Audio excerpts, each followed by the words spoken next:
Hello music fans, you're watching Death by Unicorn, a YouTube channel where we talk about metal, rock, and prog music. And this is what's new in 2024. I'm going to talk about 6 albums that came out over the past week. They came out on August 9th and August 8th, 2024. And I'll talk about them in my order of preference, starting with the Aphelion and their album Nascence. This is the second album by this Canadian band. It's progressive metal, and as a Canadian who loves prog metal, I always love to mention and support fellow Canadians and Canadian prog metal bands. The music here is adventurous, sometimes beautiful and melodic, and sometimes quite heavy. The vocals are powerful and wild. It's mostly clean singing, but there is the odd scream. If you're a fan of bands like Native Construct, The Kindred, Azure, Loch Vostok, and The World is Quiet Here, which are all very melodic but also heavy prog metal bands where the vocalist really goes for it, then I think you'll like this. Some of my favorite tracks after the first couple listens were Deserter, which is my favorite right now, and The Seed of Doubt. Something interesting about this is that while the vocals are really impressive, I can hear some imperfections and some reasons why people may not like them. And while the guitar playing is great, it's not perfect. I can hear some human sloppiness, but that kind of gives it some charm. It makes it sound like a real band playing live. The production isn't the most amazing for prog metal, but it's still a great listen. And for this one, I have it right on the border in between. I haven't decided yet if it's going to be in my excellent tier or my near masterpiece. Like, I've only listened to it twice, and I want to listen to it more. I enjoyed it even more the second time. I liked it a lot the first time I heard it, and I liked it even more the second time. And I feel like if this grows on me, it'll probably go to my near masterpiece tier, or if it starts to grate on me or and annoy me, then I'll put it in the excellent tier. So stay tuned for where this ends up. Maybe it'll end up on my year-end list best of. Great job by the Aphelion with their album Nascence. And next up, I'm going to talk about the great Australian band King Gizzard and the Lizard Wizard. Also released something on August 9th called Flight B741. This is their 26th album. And this time, they always keep changing their genre up, but this time it's blues rock, which they've done before. This is, blues rock. It's got some psychedelic and progressive rock influences. They are a very prolific Australian band whose first album dropped in 2012, and this is their 26th album. So they've been averaging more than 2 albums a year in terms of releases since their first one in 2012. And almost every album by them is completely different, and the band completely reinvents themselves. So going into listening to this album for the first time, I had no idea what genre this would be and what this would sound like. It sounds most like their album from 2019 called Fishing for Fishies. So if you like that, check it out.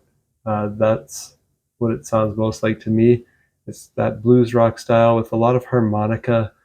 My favorite track on first listen was Field of Vision, because I like the opening riff that repeats this 11-beat sequence before going into a nice groovy 4/4 blues rock song with excellent playing from all members. Just a great band, and I love most of their albums. Of course, when you put out 26 albums, there might be the odd weird one or stinker in the catalog, but most of what they do is amazing. So I really love this band. Check it out, Flight B741 by King Gizzard and the Lizard Wizard. Next up, I'm going to talk about a post-hardcore supergroup called Nova Charisma, and their album Metropolitan also came out on August 9th. And this is post-hardcore. It's the debut album by this American band, and it's kind of a side project / supergroup.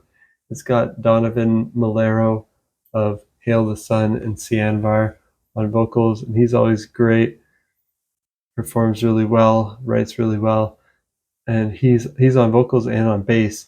And then Sergio Median of Royal Code, Cianvar, and Ex Stolas on synthesizer and guitar.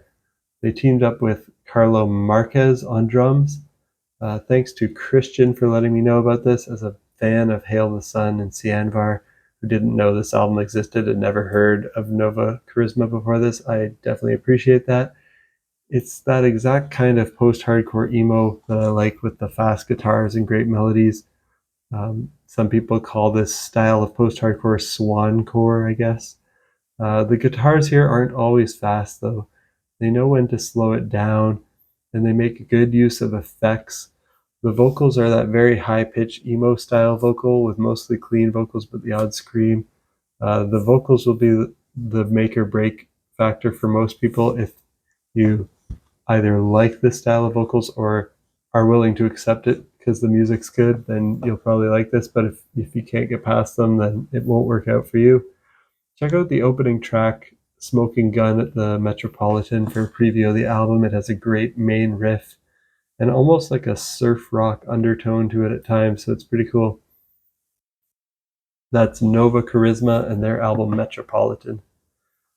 Next up, I'm going to talk about a punk rock one. I don't talk about too much punk rock on here, but this is 4 Years Strong and their album Analysis Paralysis, also from August 9th. This is the 8th album by this American band, and it's kind of pop punk, punk rock, melodic hardcore all mixed together. It's, their 8th album. They're a great American band, and before the album came out, I heard the single Daddy of Mine, which has intense, fast, hardcore riffing, harsh vocals at the beginning and the verses, but then has this catchy pop hook chorus with clean singing. That's one of my favorite tracks on the album after a couple listens, along with Uncooked, which is really catchy, and Dead End Friend, which is also great. In terms of tiers, I realize I haven't been mentioning what tier I put all my albums in. So the Aphelion is in between excellent and near masterpiece. King Gizzard and the Lizard Wizard, I'm going to give my excellent tier. Nova Charisma, also excellent tier. 4 Years Strong, I'm going to put in the very good tier. Didn't quite make excellent. It was close. And next up, I'm going to talk about another one in the very good tier, and that's Cloud Cult and their album Alchemy Creek. This is the 12th album by this American band, and it's kind of indie rock with art rock, alternative, folk, experimental, and Baroque pop, kind of all mixed in there. And thanks to Kyle from All Media Reviews for getting this on my radar. Fans of more indie, alternative, folky songs that a band like Thrice makes might like this. It doesn't sound anything like the post-hardcore era early Thrice material, but I found it sounds a little bit like later Thrice to me, which I enjoy. Or maybe if you're a fan of quirky, artsy indie rock bands like the Decemberists, Vampire Weekend, and Alt J, you might like this release from Cloud Cult as well. Check it out if you like bands like that. That's Alchemy Creek by Cloud Cult. Next up, I want to talk about Lewis Cole. He made a collaborative album with the Metropole Orkest and Jules Buckley called Nothing. And I think it's his 8th album. And this is art rock with pop, funk, jazz, classical, indie, and progressive rock all mixed in. A very interesting blend of genres. This is an American musician, singer-songwriter, and multi-instrumentalist, Lewis Cole. He collaborates with the same orchestra that Corey Wong collaborated with on his album from earlier this year that I listened to, and I enjoyed the Corey Wong one as well, and I enjoyed this Lewis Cole one. Not my usual genre that I listen to, because it's kind of like this funk, classical, like art rock thing. It's definitely hard to describe. You almost have to hear it. It's a very unique sound. But if you like that release from earlier in the year by Corey Wong, then definitely check this out. This is very quirky and avant-garde, kind of pop, but lots of classical funk and jazz sprinkled in. So check it out. Lewis Cole with the Metropole Orkest and Jules Buckley and their album Nothing. And last one I'm going to talk about today didn't quite make my very good tier, so I'm just putting it in my good tier. And this is a power metal album by the band HammerFall. It's called Avenge the Fallen. This is the 13th album by the Swedish band. It's power metal with heavy metal influences. And if you're a fan of bands like Blind Guardian and Dragon Force, definitely check this out. They're pretty cheesy, but a lot of the songs are fun and well played, and the hooks are catchy and delivered with intense vocal power. The guitar lines are catchy, like some twin leads and riffs that maybe remind me of Iron Maiden at times. If that sounds good to you, check out Avenge the Fallen by HammerFall. And that's it for my first impressions of these. How many albums did I talk about? Did I say 6 at the beginning? I think I actually talked about 7 albums that came out. All of them came out on August 9th, except Cloud Cult came out on August 8th. Let me know if you've checked these albums out. What do you think of them? Let me know down in the comments. And what else came out recently that you think I'll enjoy? Stay tuned for next time. Hit that subscribe button if you want to be in the loop when I release videos.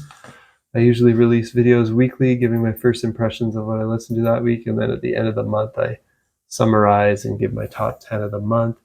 And every now and then I do a special video of a certain topic, like a top 10 of a certain genre or of a certain year. So stay tuned if you like videos like that, and peace out.